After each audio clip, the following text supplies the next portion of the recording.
Le pourquoi du comment se met en mode Toussaint cette semaine pour vous faire découvrir une nouvelle expression liée au sein de l'Église catholique que nous honorons en ce début novembre. Bonjour et bienvenue à tous. Comme vous le savez, beaucoup de saints des premiers temps de l'Église sont des martyrs, c'est-à-dire des chrétiens pourchassés, torturés et assassinés parce qu'ils témoignaient de leur foi. Eh bien, ils ont justement laissé une trace dans notre langage avec l'expression « souffrir le martyre » qu'on utilise quand on a très mal quelque part. Bon, c'est vrai qu'on a quand même tendance à un peu exagérer parce que même quand on souffre le martyre, on ne souffre pas comme un martyr, et heureusement. Eh bien, je vous propose de remettre les barres sur les T de martyr en analysant ce que ce mot recouvre réellement et vous verrez que l'exagération dont je viens de vous parler sera encore plus évidente. Martyr vient du grec ancien martouros, qui veut dire témoin. Il était utilisé de façon juridique pour désigner dans un procès celui qui avait vu quelque chose et qui pouvait le raconter avec précision.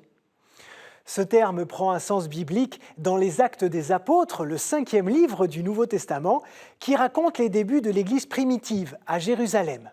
Au premier chapitre, Jésus dit à ses disciples « Vous recevrez une puissance, le Saint-Esprit survenant sur vous, et vous serez mes témoins, dans le texte, mes martyrs, à Jérusalem, dans toute la Judée, dans la Samarie et jusqu'aux extrémités de la terre. » Voilà, on retrouve bien ici la notion d'attestation. Le martyr est d'abord un homme ou une femme qui a entendu les paroles de Jésus, reconnu le Messie, vu le Christ ressuscité et qui peut en rendre compte au plus grand nombre.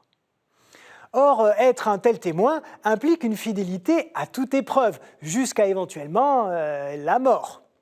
C'est à partir de là qu'un martyr devient aussi celui qui est prêt à mourir pour sa foi, même si Jésus dit bien que ses disciples ne doivent pas subir les persécutions qu'ils peuvent éviter. Voilà donc déjà un contresens moderne quand on parle de martyrs pour désigner des kamikazes qui se font exploser pour tuer le plus de personnes possible. Eh bien, c'est totalement inapproprié, vous l'avez bien compris. Au sens chrétien du terme, si le martyr est effectivement prêt à se sacrifier pour sa foi, il ne recherche pas la mort ou les souffrances, bien au contraire. Mais si ça arrive, il est prêt à accepter son sort, il remet alors sa vie entre les mains de Dieu et pardonne ses persécuteurs.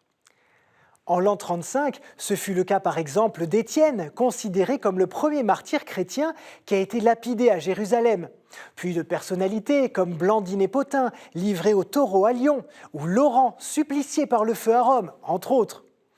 Les chrétiens ont d'ailleurs très tôt dressé et conservé des listes de ces témoins dans des martyrologues pour les honorer régulièrement. Et au fil du temps, le terme martyr a été de plus en plus utilisé hors du contexte religieux. Dans les médias, un combattant par exemple tombé pour une cause quelconque se trouve régulièrement qualifié de martyr. Il arrive même qu'on en parle pour qualifier une personne qui souffre injustement sans défendre de cause particulière. Et bien sûr, il est utilisé au sens figuré quand on endure une épreuve difficile ou quand on a très mal aux dents, même sans avoir la foi.